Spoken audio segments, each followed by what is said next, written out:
Alors pour ce matin, je vous invite à vous remettre à l'écoute des paroles que Dieu a prononcées sur le mont Sinaï lorsqu'il est allé à la rencontre de ce peuple qu'il se constituait, qu'il se mettait à part. Exode 20, les 2 premiers versets. Alors Dieu prononça toutes ces paroles. Je suis l'Éternel, ton Dieu, qui t'ai fait sortir d'Égypte, du pays où tu étais esclave. C'est ainsi que s'ouvrent les 10 commandements que Dieu a donnés à Moïse, 10 commandements pour vivre pleinement la liberté sous le regard de Dieu, des commandements pour ne pas retomber en esclavage. Ça fait bizarre, liberté, commandement, mais justement ils sont là pour ne pas retomber en esclavage. Alors les 3 premiers commandements correspondent aux interdictions d'avoir un autre Dieu que l'Éternel, le Seigneur, de fabriquer une représentation quelconque pour vénérer cette représentation et d'utiliser le nom du Seigneur pour tromper. Ce matin, je vous propose de revenir sur le 4e de ces 10 commandements, celui qui ordonne de mettre à part le 7e jour pour se souvenir du Seigneur, de qui il est, de ce qu'il a fait, de ce qu'il fait, comme ça vient de nous être rappelé, et de se reposer. Alors lisons. Exode 20, les versets 8 à 11, et je lirai dans la version Nouvelle Bible du Semeur. Pense à observer le jour du sabbat, et fais-en un jour consacré à l'Éternel. Tu travailleras 6 jours pour faire tout ce que tu as à faire, mais le 7e jour est le jour du repos consacré à l'Éternel ton Dieu. Tu ne feras aucun travail ce jour-là, ni toi, ni ton fils, ni ta fille, ni ton serviteur, ni ta servante, ni ton bétail, ni l'étranger qui réside chez toi. Car en 6 jours, l'Éternel a fait le ciel, la terre, la mer et tout ce qui s'y trouve. Mais le 7e jour, il s'est reposé. C'est pourquoi l'Éternel a béni le jour du sabbat et en a fait un jour qui lui est consacré. Alors voyons tout d'abord pour quelles raisons mettre un jour à part régulièrement, donc chaque semaine. Eh bien, la justification du sabbat, c'est que Dieu est le Créateur. Et cela nous rapporte à la création telle qu'elle nous est présentée dans le livre de Genèse. Et d'ailleurs, les versets qui expliquent le repos de Dieu à l'issue de son œuvre forment exactement le trait d'union entre les 2 tableaux de la création du premier livre de notre Bible. Et je lis ces 2 versets charnières. Au 7e jour, Dieu avait achevé tout ce qu'il avait créé. Alors il se reposa en ce jour-là de toutes les œuvres qu'il avait accomplies. Il bénit le 7e jour. Il en fit un jour qui lui est réservé, car en ce jour-là, il se reposa de toute l'œuvre de création qu'il avait accomplie. 2 tableaux. Dans le premier tableau du récit de la création, c'est en Genèse 1, il est dit que Dieu crée l'être humain à son image. Il lui donne pour mission de gérer la terre avec tout ce qu'elle contient et même de la dominer. L'être humain reçoit de son Créateur l'immense honneur d'être sa représentation, d'être le porteur de son image au sein de toute cette création aussi extraordinaire qu'elle est, et ça vient de nous être rappelé. Et puis en même temps, il donne à l'être humain l'impressionnante responsabilité d'en prendre soin, de la cultiver, de la garder. Dans le premier chapitre du livre de Genèse, on voit donc surgir l'être humain rayonnant, porteur de la gloire de Dieu. Et puis dans le second tableau, que nous avons donc dans le chapitre suivant, Genèse 2, les versets 4 à 25, nous voyons que l'être humain est fait de poussière. Il est façonné comme de l'argile par les mains du potier. Il est exactement de la même pâte que le reste de la création. Et s'il est vivant, ce n'est pas le résultat de son génie ou de sa puissance intrinsèque, mais c'est parce que Dieu lui a donné le souffle de la vie, d'ailleurs comme aux autres êtres vivants. Il est donc une créature limitée et en totale dépendance de Dieu, comme les autres créatures. L'être humain est remis à sa juste place. Il y a un abîme entre lui et son Seigneur et Maître. Et c'est donc entre ces deux fresques, de Genèse 1 et 2, qu'il est écrit que Dieu se reposa de son œuvre le 7e jour. Le sabbat est donc là pour que l'on se souvienne que nous ne sommes pas des dieux, pas plus que les autres éléments d'ailleurs de notre environnement, mais nous sommes de simples créatures limitées, dépendantes. C'est lui, Dieu, et lui seul, le sujet de notre adoration. Nous lui devons tout. Nous ne pouvons vivre et être porteurs de vie qu'en nous plaçant entre ses mains. Le sabbat est là aussi pour nous rappeler que la création ne nous appartient pas, elle est la propriété de Dieu. Et nous devons donc la gérer de façon respectueuse, et certainement pas comme si c'était des éléments à notre disposition, choses soumises, livrées à tous nos caprices, à tous nos délires de puissance, y compris sous couvert de science. Alors, vous voyez, il y a certains chrétiens qui pensent que c'est se soucier de la protection de l'environnement, de la condition animale, éthiquement, c'est quand même gênant. C'est gênant, il y a tellement de souffrances humaines à prendre en considération. D'autant que notre contexte international nous place à 2 doigts d'une 3e guerre mondiale qui sera numérique, qui sera spatiale, qui sera très probablement atomique. Pourtant, l'espérance chrétienne, ce n'est pas l'annihilation de notre planète. Ce n'est pas l'espérance, l'espoir d'un acte de recréation de la part de Dieu. Non, non. L'espérance chrétienne, c'est la guérison, c'est la restauration, c'est la résurrection de nos corps pour un avenir matériel et glorieux.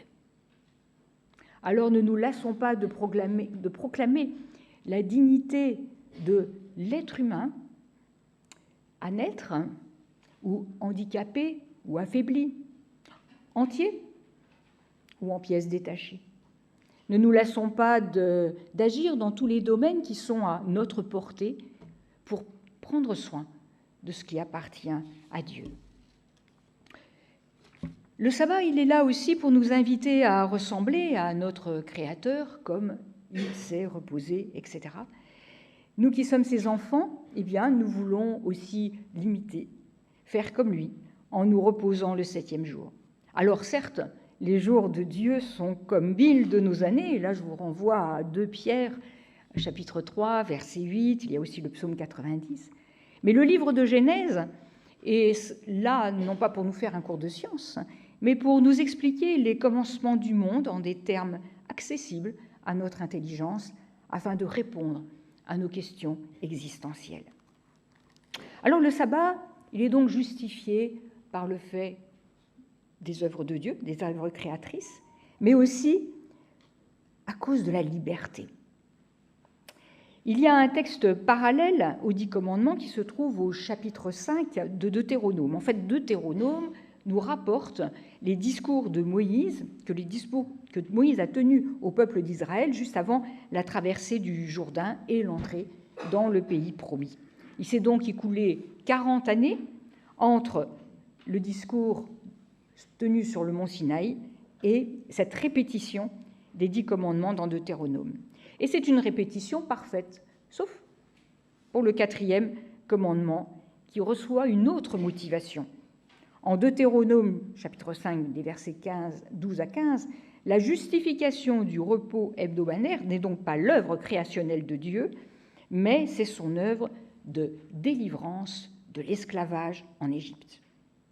Tu te souviendras que tu as été esclave en Égypte et que l'Éternel, ton Dieu, t'a tiré de là, en intervenant avec puissance. C'est pourquoi l'Éternel, ton Dieu, t'a demandé d'observer le jour du sabbat. Alors, ça peut sembler étrange, n'est-ce pas? Et puis, du coup, on pourrait se dire, bon, ben voilà, ce 4e commandement ne concernerait en fait que les Israélites. Mais pas tout à fait, parce que l'esclavage égyptien d'Égypte c'est le mime historique, c'est à petite échelle la reproduction de l'histoire de toute l'humanité depuis sa révolte contre le Créateur. Dans cette situation universelle, donc notre situation, nous sommes esclaves, esclaves du péché, esclaves de la mort. Israël, c'est le peuple type choisi par Dieu pour expliquer ce plan de salut par grâce de tout être humain à toute époque et en tout lieu. Il y a plus de 3000 ans, donc lorsqu'il y a eu cet acte de délivrance tellement puissant de la part de Dieu en faveur d'Israël, la nuit de la Pâque donc, Dieu a frappé l'Égypte, mais il a épargné le peuple d'Israël qui, sur son ordre, s'était protégé par le sang du sacrifice d'agneau. Et puis Dieu a fait sortir Israël du pays d'Égypte pour en faire son peuple. Et bien de la même façon, à la fin des temps, Dieu va juger ce monde, mais il va épargner ceux et celles qui ont accepté d'être couverts par le sang de Jésus-Christ, l'agneau de Dieu. Et c'est ainsi que, en ce moment encore, Dieu se constitue son peuple éternel. Ainsi, ce 4e commandement est aussi précieux pour les chrétiens, afin qu'ils se souviennent que leur Créateur les a libérés du péché et de la mort. Il les a fait entrer dans son alliance, scellée par le sacrifice de Jésus-Christ. Alors, ce commandement, nous en avons vu les motivations. Nous avons commencé à voir à qui il était destiné, pour chaque personne, en alliance avec le Seigneur. Mais pas que. Il dispose d'une dimension collective. Si vous faites attention, vous verrez que les 9 autres commandements du Décalogue n'impliquent que l'individu en alliance. Tu ne te feras pas de représentation, tu ne tueras pas, etc. Mais le 4e commandement a une implication bien plus large. Dieu appelle son peuple à se reposer ensemble. Pas à tour de rôle. Les parents avec les enfants. Pas les enfants sous la garde de personnel spécialisé pendant que les parents travaillent. Pas les employés d'un côté et les patrons de l'autre. Non, employés et patrons ensemble. Et pas simplement les riches qui se reposent pendant que d'autres les servent. Pas d'un côté les autochtones et les étrangers qui sont au boulot. Non, non, les étrangers avec les autochtones. Ainsi, les étrangers sont protégés. Et par étrangers, il faut, à mon sens, plus comprendre les étrangers à l'alliance plutôt que les étrangers par l'ethnie. Mais si les étrangers sont appelés au respect du mode de vie de ceux qui les accueillent, en l'occurrence, là, c'est des commandements pour le fonctionnement d'Israël, eh bien, ces étrangers sont donc invités à se soumettre à l'organisation du temps de travail et puis du repos dans la société qu'ils partagent ensemble. Un repos ensemble, y compris avec les animaux qui vivent dans la dépendance des êtres humains. Eux aussi sont au bénéfice de la croix de Jésus-Christ. Et c'est même Paul qui l'affirme. Je vous renvoie à Romains chapitre 8, les versets 20-21. Car la création a été soumise au pouvoir de la fragilité. Cela ne s'est pas produit de son gré, mais à cause de celui qui l'y a soumise. Il lui a toutefois donné une espérance. C'est que la création elle-même sera délivrée de la puissance de corruption qui l'a servie pour accéder à la liberté que les enfants de Dieu connaîtront dans la gloire. Alors hier, on a tracé quelques pistes sur le plan éthique de notre réflexion en partant donc de la situation contemporaine et puis en réfléchissant un petit peu aussi au texte biblique. Et on peut vraiment se demander à quoi ressemblerait notre agriculture si simplement on avait respecté ce repos sabbatique pour les hommes et pour les bêtes. C'était impossible d'avoir un développement agricole en passant par l'hyper-industrialisation dans laquelle nous nous trouvons aujourd'hui. Je laisse ça à votre méditation cet après-midi, ce matin. Alors, un commandement. Pourquoi faire ? Pourquoi faire ?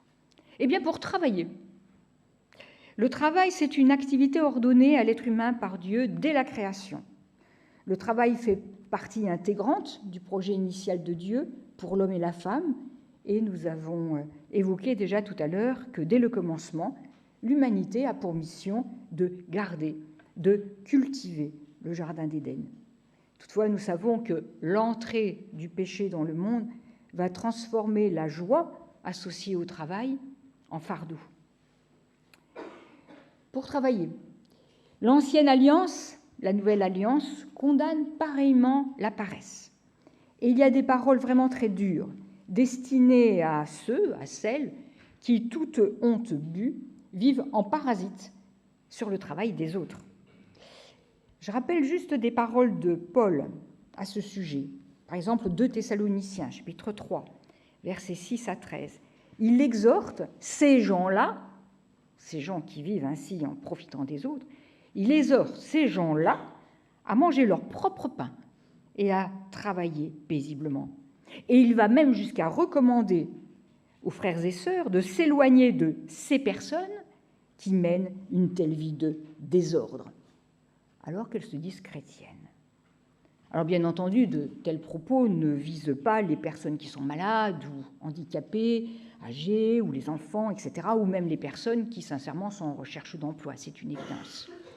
Mais il y a quand même des paroles très fermes pour ceux qui ne travailleraient pas et qui profiteraient du travail des autres.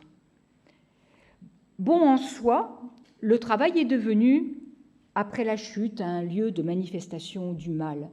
C'est devenu un moyen d'exploiter, d'oppresser autrui.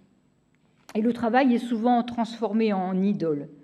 Et ce n'est pas un hasard si le 4e commandement du Décalogue est situé à la jonction des 3 premiers qui régissent notre adoration que l'on doit à Dieu, donc il nous invite à rejeter toute idolâtrie. Donc ce commandement est situé là à la jonction des 3 premiers commandements et des 6 autres qui régissent nos relations sociales. Et d'ailleurs, même si on compte le nombre de mots en hébreu dans le Décalogue, on se rend compte que c'est ce 4e commandement qui constitue exactement le cœur de la charte et qui fonde la relation d'alliance entre Dieu et son peuple. Donc c'est dire l'importance de ce commandement. L'observance du 4e commandement, dit Calvin, ce n'est pas pour un âge ou pour un peuple, mais il est commun à tout le genre humain, car il relève du régime perpétuel de la vie humaine. Et d'ajouter, le Seigneur n'a pas simplement commandé aux hommes de se reposer chaque 7e jour, comme s'il prenait plaisir à notre oisiveté, mais pour que, délivrés de toutes les autres affaires, nous nous appliquions plus franchement à reconnaître le Créateur du monde. Donc, première motivation de ce commandement, travailler, au moins 6 jours. Et puis ensuite, pour se reposer et pour se réjouir. Alors, vous savez, le principe de ce repos hebdomadaire pour tous et ensemble est sérieusement entamé au nom de la sacro-sainte efficacité économique dans notre société. Et pourtant, ce jour, c'est un merveilleux cadeau du Seigneur. C'est un temps de joie, c'est un temps de repos, c'est un temps d'adoration, un temps de méditation, et c'est probablement un des très rares moments de gratuité au cours de notre vie, sans obligation de succès, ni de performance, ni d'efficacité. En respectant ce repos, nous manifestons notre attachement à notre Père céleste par et en Jésus-Christ. Nous refusons l'idolâtrie du travail. Nous rappelons que notre temps appartient au Seigneur, que nous lui appartenons, ainsi que tout l'univers. Et le culte que nous célébrons en ce moment, c'est le cœur de ce repos. Nous sommes ici là, ensemble, en l'honneur du Seigneur. Alors, c'est vrai que l'auteur de l'Épître aux Hébreux a souligné le sens spirituel du sabbat. Et certaines personnes, certains chrétiens disent, pour moi, je l'applique, ce commandement, ce 4e commandement, mais de façon spirituelle. L'auteur de l'Épître aux Hébreux explique que en fait, ce sabbat, c'est le repos éternel dans la présence de Dieu, et dès maintenant, c'est simplement le repos dans la foi. Et là, je me permettrai de relever les paroles d'Émile Nicole, que beaucoup d'entre vous connaissent ici, professeur d'hébreu et d'Ancien Testament à la fac de Vaud. Voilà ce qu'il a écrit.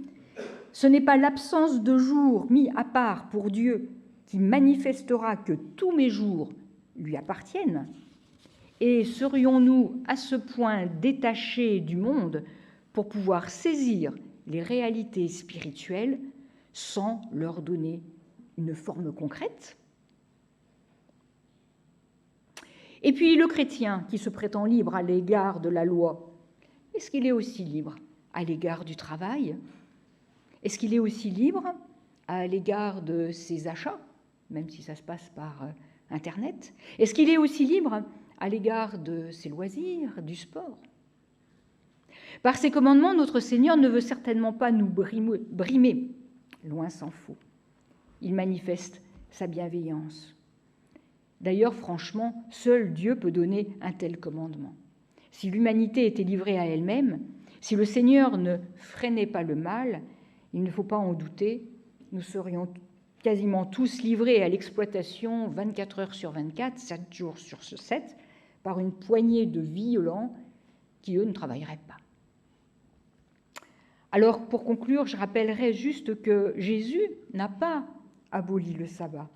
En ce jour-là, il se rendait à la synagogue. Il annonçait la parole de Dieu. Mais par contre, il a dénoncé le légalisme outrancier qui accompagnait l'observance du sabbat. Là, je vous renvoie à Marc, au chapitre 2. Le sabbat a été fait pour l'homme, et non pas l'homme pour le sabbat. C'est pourquoi le Fils de l'homme est aussi maître du sabbat. Alors, souvenons-nous de ce jour saint, de ce jour de repos hebdomadaire. Faisons-en un jour pleinement consacré à notre Seigneur. Et nous avons vraiment besoin de nous encourager, même mutuellement, parce que c'est difficile dans la société dans laquelle nous nous trouvons. Nous avons besoin de nos encouragements mutuels. Et nous avons même, pourquoi pas, besoin de l'entraide mutuelle. Pour les familles qui, par exemple, sont surchargées dans des périodes de leur vie, pratiquer l'entraide mutuelle afin que tout un chacun puisse être déchargé ce jour et que nous puissions nous réjouir ensemble et dire ensemble notre reconnaissance à Dieu, notre Créateur et notre Libérateur. Amen.